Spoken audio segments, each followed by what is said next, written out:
உலகை எழுப்பும் ஞாயிறு அங்கே குடியிருப்பான். அவன் ஆனை முகத்தனின் அடியவர் மனத்தில் ஒளியாய் வந்து கொலுவிருப்பான்.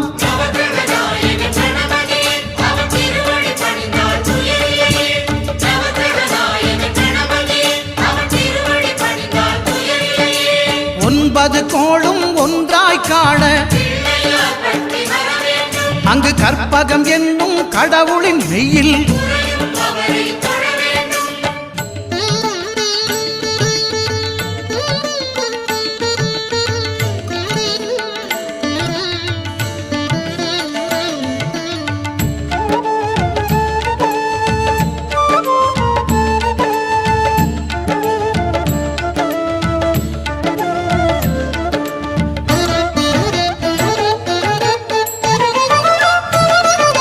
திங்கள் பகவான் திருமுகம் காண